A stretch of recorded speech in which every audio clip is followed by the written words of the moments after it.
Je me réjouis d'être à nouveau parmi vous. J'ai prêché sur un message qui est malheureusement pas assez prêché dans nos églises, qui est très peu prêché, mais il est important pour nous de revenir à notre modèle Christ. Et une des caractéristiques de Jésus-Christ, c'est d'être serviteur. Et le thème de ce message, c'est être serviteur, ou devenir serviteur, ou être comme Christ. C'est un thème très peu prêché et cela démontre aussi que l'esprit de ce monde a une grande influence. Dans le monde, nous faisons du coude, nous battons du coude, celui qui est le plus grand, c'est celui qui domine sur les autres. C'est là où les autres se soumettent. Mais avec Christ, c'est différent. La soumission est quelque chose de volontaire. Dieu nous demandera, nous oblige pas à nous soumettre, mais c'est quelque chose que nous faisons volontairement parce que nous savons qu'en nous soumettant à lui, c'est meilleur qui puisse nous arriver. Parce que nous savons que Dieu nous aime, que si Dieu est pour nous, qui peut être contre nous, que Dieu il a tout donné en Jésus-Christ. Et que justement dans cette forme de soumission, nous honorons Dieu, nous reconnaissons aussi sa seigneurie. Dans le jardin d'Éden, Satan est venu, il a dit « Mais Dieu a-t-il réellement dit ? Si vous allez manger de cet arbre ?» Mais non, mais Dieu sait très bien que quand vous allez manger de cet arbre, vous allez avoir la connaissance du bien et du mal. En fin de compte, Satan disait, vous serez indépendants. C'est vous qui allez pouvoir décider de ce qui est bien et de ce qui est mal. Vous n'avez pas besoin de Dieu pour savoir ce qui est bien et ce qui est mal. Et ce qui se passe actuellement dans le monde, les gens n'ont pas de repères, c'est eux-mêmes qui décident de ce qui est bien et de ce qui est mal. De ce fait, nous tuons aujourd'hui des innocents. Nous tuons des enfants dans le ventre de la mère qui n'ont rien demandé parce que peut-être le médecin dit oui, mais cet enfant va naître paralytique. Alors nous décidons, voilà, nous pouvons tuer cet enfant. J'ai une amie, pareil, le médecin lui avait dit oui, votre enfant, il y a de fortes chances qu'il naisse paralytique. Elle a dit, je suis chrétienne, je refuse l'avortement. Et parce qu'elle a refusé cela, ils ont prié et cet enfant est né en bonne santé. Vous rendez-vous compte? De quel droit pouvons-nous dire cet enfant a le droit de vivre ou n'a pas le droit de vivre?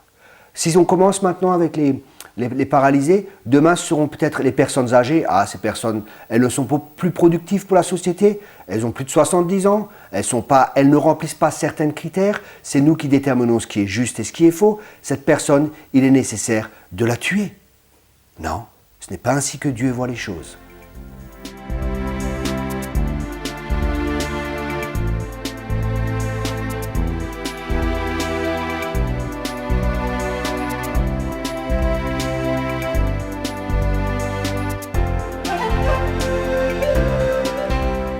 Nous voyons les faibles sont mis de côté. Au lieu d'aider justement les faibles, la Bible nous exhorte dans Philippiens 2 et nous dit « Vous qui êtes forts, soutenez les faibles ». Et justement, c'est ça la force de l'Église, c'est que nous sommes là. Christ est notre exemple. Christ est fort, il était à l'égal de Dieu. Mais qu'est-ce qu'il a fait? Il s'est humilié lui-même, il est devenu homme et il est devenu serviteur. Est-ce que Dieu avait besoin de nous? Est-ce que Dieu a besoin de nous? Non, Dieu se suffit à lui-même. Mais c'est par amour, c'est par grâce que Dieu nous a sauvés. C'est par son amour, c'est par sa grâce. Dieu n'avait pas besoin que nous soyons sauvés. Puisque Dieu est Dieu, Dieu est celui qui se suffit pleinement en lui-même. Il n'avait pas besoin de nous sauver, mais justement par amour, il a envoyé son fils Jésus. Et Jésus, il est le modèle. Celui qui m'a vu a vu le Père. Et pour nous, pour connaître Dieu, il est nécessaire de regarder notre modèle, Jésus-Christ. Et qu'a fait Jésus? Il n'est pas venu, c'est moi qui suis fort, vous allez vous soumettre à moi, vous allez faire ce que je vous dis. Non, il a pris soin des faibles, il s'est occupé des malades, il s'est occupé de ceux qui étaient sous l'oppression du diable, ceux qui n'avaient pas à manger. Il a pris soin des faibles.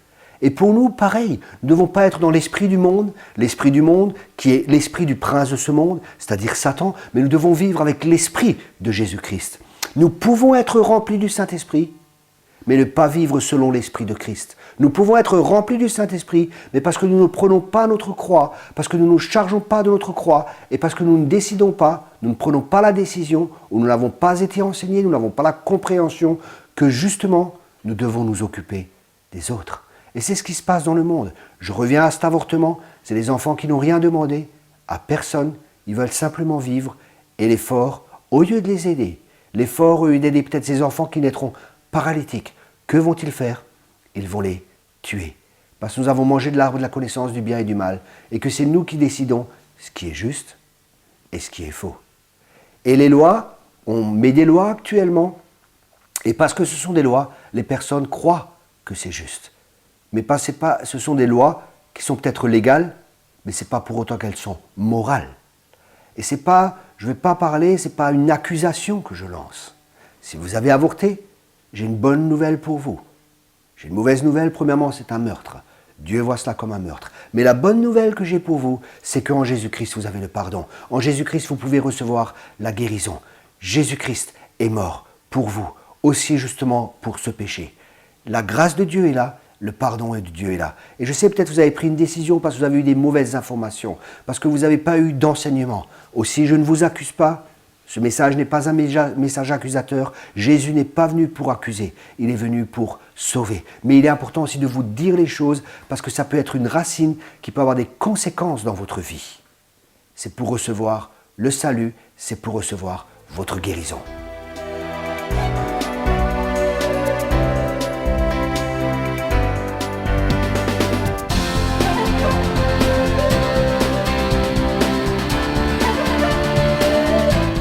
Je sais que ces messages ne sont pas toujours faciles, mais comprenez bien dans quel esprit ces messages sont partagés. Quand Dieu nous parle de ces choses-là, ce n'est pas pour nous montrer, pour nous accuser, pour nous condamner, c'est pour nous faire comprendre. Quand vous allez voir le médecin, si vous avez un cancer, si le médecin vous dit tout va bien, est-ce que c'est juste? Non, c'est en connaissant la maladie, c'est en vous disant la vérité, c'est en vous montrant le problème et en même temps, vous donner la solution. C'est là que vous allez pouvoir être guéri. Avec Jésus, c'est pareil. Avec le Saint-Esprit, c'est pareil. S'il nous montre des choses dans notre vie, ce n'est pas parce qu'il ne nous aime pas. C'est justement parce qu'il nous aime, qu'il nous montre ces choses afin que nous puissions lui remettre ces choses. La croix, c'est aussi remettre des choses. Dieu ne veut pas, bien souvent j'entends des chrétiens prier, « Seigneur, je te donne tout ceci, je te donne cela, je te donne toutes les bonnes choses. » Mais toutes les bonnes choses, elles viennent de Dieu. Ce que Dieu désire, c'est notre péché. Ce que Dieu désire, c'est là justement où nous sommes faibles que nous nous approchons de lui. Amen. Dieu n'a pas de problème avec ces choses-là. Nous pouvons dire à Dieu, nous pouvons exprimer notre colère. Nous pouvons être vrais avec Dieu.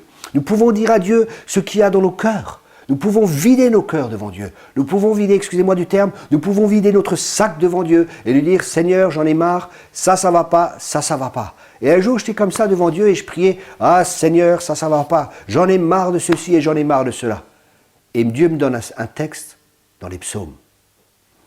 Et ce texte dit, c'est un texte de David, et il dit, la difficulté parut grande à mes yeux jusqu'à ce que j'entre dans tes sanctuaires.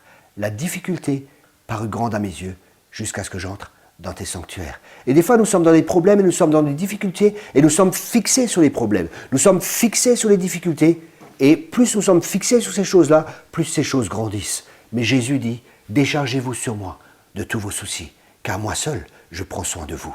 Et si nous faisons cela et que nous commençons à regarder la grandeur de Dieu, au lieu d'essayer de chercher la solution et de résoudre les problèmes par nous-mêmes, c'est là que nous verrons que le problème est si petit et que notre Dieu est si grand. Amen. Je reviens sur notre thème. Le message, c'est de Philippiens 2, verset 1. Si donc il y a quelque encouragement dans le Christ, s'il y a quelque réconfort de l'amour, s'il y a quelque communion de l'esprit, s'il y a quelque tendresse et quelque magnanimité, comblez ma joie en étant bien d'accord. Ayez un même amour, une même âme, une seule pensée. Ne faites rien par ambition personnelle ni par vanité, avec humilité au contraire. Estimez les autres supérieurs à vous-même. Quand on estime les autres supérieurs à nous-mêmes, nous devenons serviteurs des autres. Et là, Jésus dit, à travers l'apôtre Paul, ou l'Esprit de Jésus dit au travers de l'apôtre Paul, que chacun, au lieu de regarder ce qui lui est propre, s'intéresse plutôt aux autres. Ayez en vous les dispositions qui sont en Jésus-Christ. Et ces dispositions, nous allons les voir dans la suite de notre message.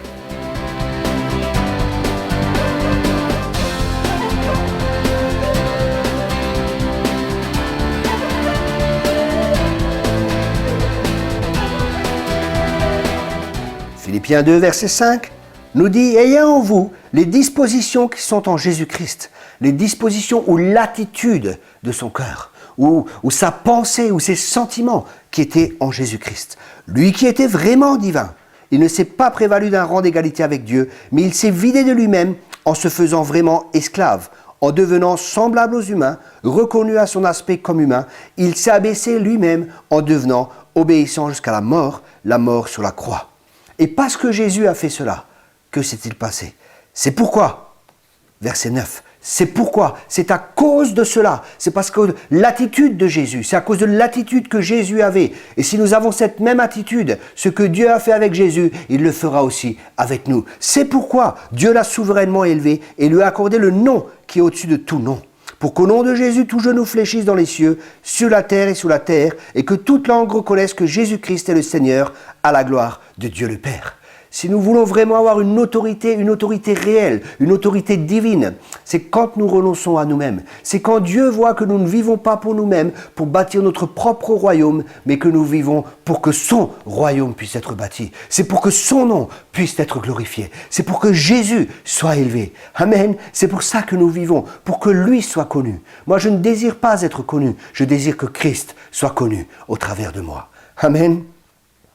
Et là, il dit, pour qu'au nom de Jésus, tout genou fléchisse dans les cieux, sur la terre et sous la terre, et que toute langue reconnaisse que Jésus-Christ est le Seigneur, à la gloire de Dieu le Père. Ainsi, mes bien-aimés, comme vous avez toujours obéi, non pas seulement en fonction de ma présence, mais d'autant plus maintenant en mon absence, mettez en œuvre votre salut avec crainte et tremblement. Et là, il dit, au verset 13, « Car c'est Dieu qui opère en vous le vouloir et le faire pour son bon plaisir. » Vous voyez, en nous, Dieu a déjà créé ce désir. Le Saint-Esprit crée ce désir d'être serviteur. Ce Saint-Esprit en nous, il nous rappelle des fois, à un court moment, on sent une injonction du Saint-Esprit. Tais-toi. Une injonction du Saint-Esprit. Va faire ce que les autres ne désirent pas faire. Soumets-toi.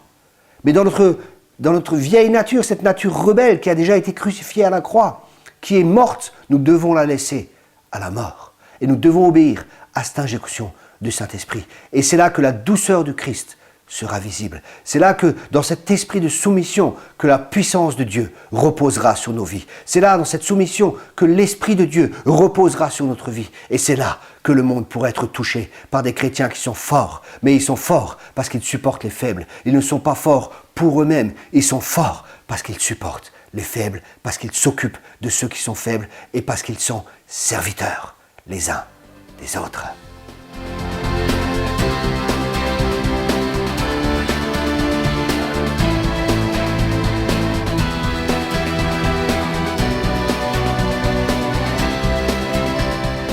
Philippiens 2, verset 13. Philippiens 2, verset 13 nous exhorte « Car c'est Dieu qui opère en vous le vouloir et le faire pour son bon plaisir. » Je rappelle qu'il y a une injonction du Saint-Esprit en nous, et c'est à nous d'obéir au Saint-Esprit, à cette douce voix, sa tendre voix, qui essaie de nous conduire dans le chemin de la vérité, cette vérité qui nous libère. Connaître la vérité ou entendre la vérité n'est pas suffisant.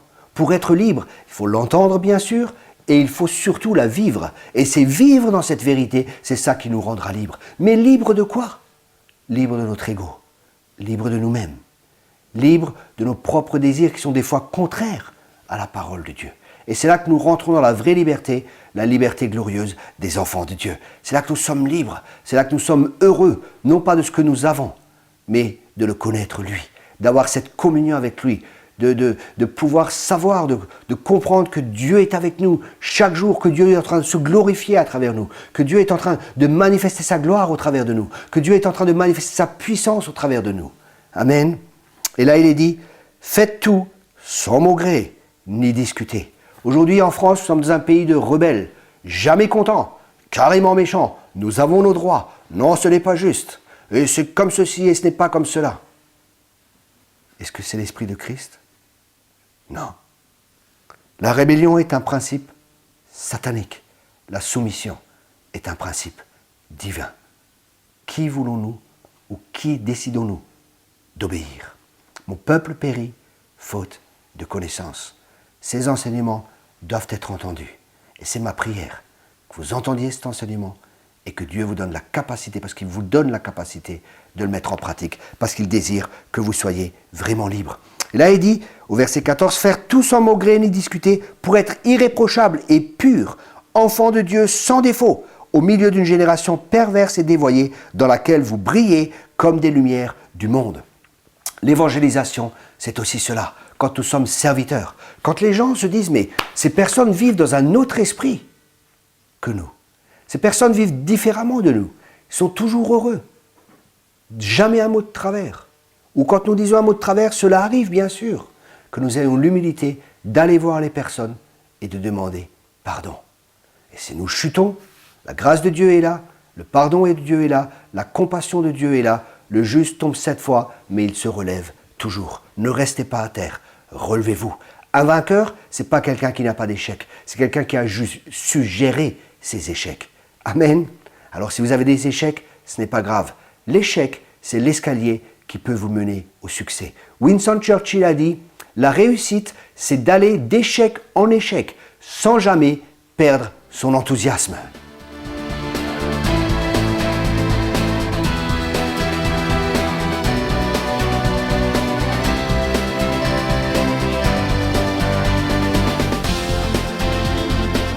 Voyons ce que Jésus dit sur ce thème justement, sur ce thème d'être serviteur. Venez avec moi dans Matthieu, au chapitre 20, verset 28. C'est ainsi que le Fils de l'homme n'est pas venu pour être servi, mais pour servir et donner sa vie en rançon pour une multitude. Rappelons-nous que notre modèle, c'est Jésus. Quand nous suivons Jésus, quand nous gardons Jésus comme modèle, nous ne le ferons pas avoir par des fausses doctrines. Parce que la parole de Dieu dit que dans la fin des temps, il y a des enseignements qui seront là, des enseignements qui vont chatouiller vos oreilles, qui vont faire plaisir à la chair. Mais pour nous, si nous voulons vraiment suivre le Seigneur, regardons à Jésus et ne quittons pas notre modèle des yeux. Jésus est notre modèle. Et là, il est dit, c'est ainsi que le Fils de l'homme n'est pas venu pour être servi, mais pour servir et donner sa vie en rançon pour une multitude. Être serviteur est dans la nature de Dieu. Jésus ne cherchait jamais sa gloire. Jésus cherchait toujours à ce que le Père soit glorifié. Nous avons besoin d'être acceptés en tant qu'être humain et d'avoir de l'amour. Pour ce qui est nécessaire. Nous devons le chercher en Dieu et nous fortifier en lui. L'amour, l'acceptation inconditionnelle, les besoins fondamentaux de l'homme se trouvent en Dieu. Quand ces besoins sont comblés, nous n'aurons plus de problème pour servir. Quand les besoins fondamentaux de l'homme sont comblés, quand nous avons trouvé notre identité en Dieu, nous n'avons pas de problème pour servir. Jésus a pris la dernière place. Il a pris la place du dernier. Le serviteur qui essuie les pieds des autres, c'est l'esclave. C'est le dernier esclave. Même parmi les esclaves, il y avait certains rangs et certaines fonctions. Et celui qui lavait les pieds des personnes qui venaient de la marche, le sable, le désert, la chaleur, les pieds étaient vraiment sales. Et c'était le dernier des serviteurs qui lavait les pieds. Jésus a pris la dernière place.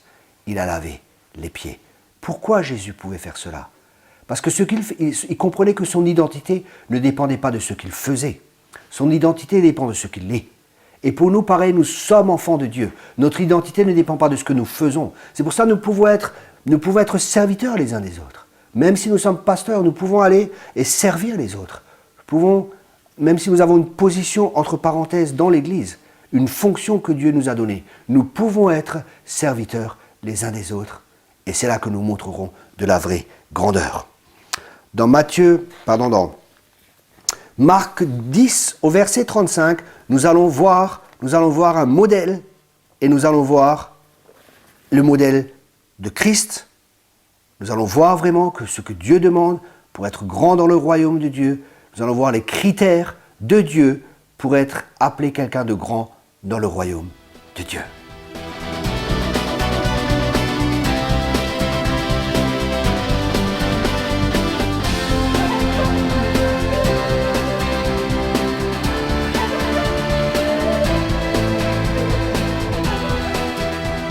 Les deux fils de Zébédée, Jacques et Jean, viennent lui dire « Maître, nous voudrions que tu fasses pour nous ce que nous te demanderons. » Il leur dit « Que voulez-vous que je fasse pour vous ?» « Donne-nous, lui dirent-ils, de nous asseoir l'un à ta droite et l'autre à ta gauche dans ta gloire. » Jésus leur dit « Vous ne savez pas ce que vous demandez. Pouvez-vous boire la coupe que moi je bois ou recevoir le baptême que moi je reçois ?» Ils lui dirent « Nous le pouvons. » Jésus leur répondit « La coupe que moi je bois, vous la boirez, et vous recevrez le baptême que je reçois. Mais pour ce qui est de s'asseoir à ma droite ou à ma gauche, ce n'est pas à moi de les donner. Les places sont à ceux pour qui elles ont été préparées. » Les 10 autres qui avaient entendu commencèrent à s'indigner contre Jacques et Jean. Vous voyez, Dieu n'est pas contre que nous soyons grands, ou que lui soit grand au travers de nous. Dieu n'a rien contre ces choses-là.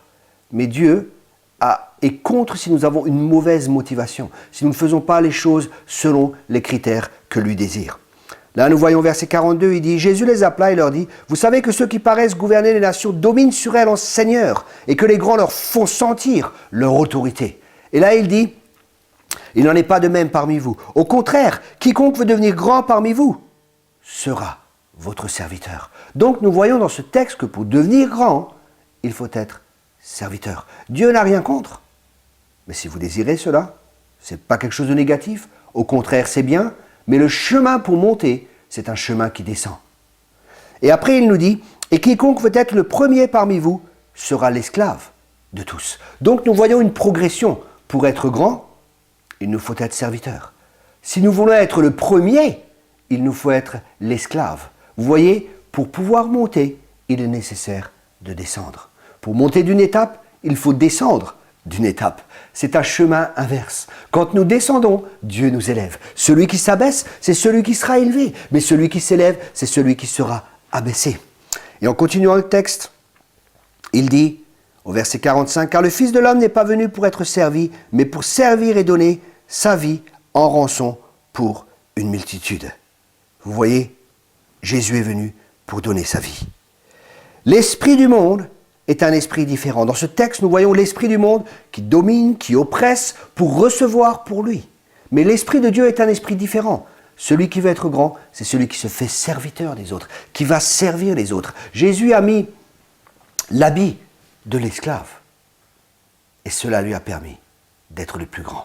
C'est pour ça que Dieu l'a élevé et lui a donné le nom qui est au-dessus de tous les noms.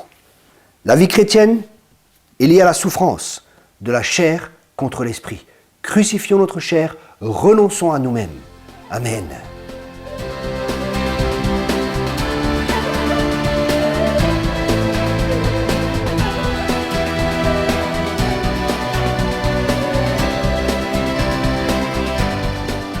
Nous allons conclure ce message avec deux textes, ou un texte dans Ésaïe 42, verset 1.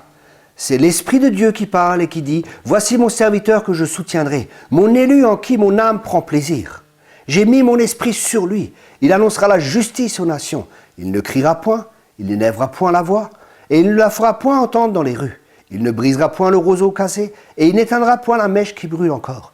Il annoncera la justice selon la vérité. Il ne se découragera point et ne se relâchera point, jusqu'à ce qu'il ait établi la justice sur la terre et que les îles espèrent en sa loi. » Ici, nous voyons, c'est Christ. Christ faible, Christ rejeté. Vous voyez, le monde a rejeté Christ. Le monde s'est moqué de Christ. Et si nous sommes comme Christ, nous vivrons ces choses. Il y a des gens qui vont nous rejeter. Il y a des gens qui vont se moquer de nous. Attention, si nous avons la bonne attitude. Je ne dis pas que les gens nous rejettent parce que nous sommes stupides et que nous racontons ou que nous faisons n'importe quoi. Je ne parle pas de cela. Je parle quand nous avons la bonne attitude. Quand nous avons l'attitude de Christ. Cette attitude de serviteur.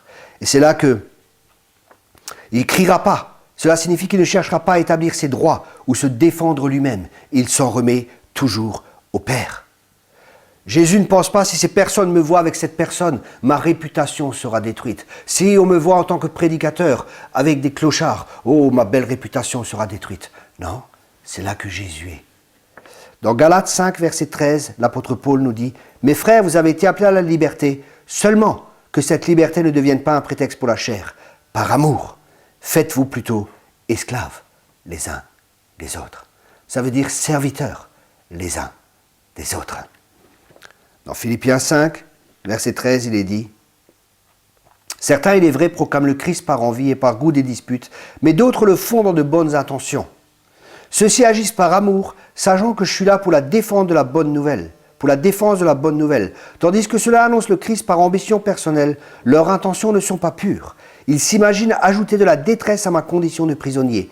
Qu'importe. De toute manière, prétexte ou vérité, le Christ est annoncé et je m'en réjouis, je m'en réjouirai encore. Vous voyez, le but de Paul, c'est que Christ soit glorifié, c'est que Christ soit connu, c'est que Jésus soit connu. Et ça doit être notre but en tant que chrétiens, non pas que nous soyons connus, mais que lui soit connu. Parce que ce que le monde a besoin, c'est de voir Jésus. C'est de voir Jésus au travers de notre vie. C'est de voir Jésus dans son Église. C'est de voir l'épouse de Jésus-Christ. L'Église, sans pure et sans tache, d'être comme lui, avec le caractère de Christ. Et nous pourrons dire comme Paul, nous ne nous prêchons pas nous-mêmes, c'est le Christ Jésus le Seigneur que nous prêchons, et nous nous disons vos serviteurs à cause de Jésus. Ce monde a besoin de voir des serviteurs.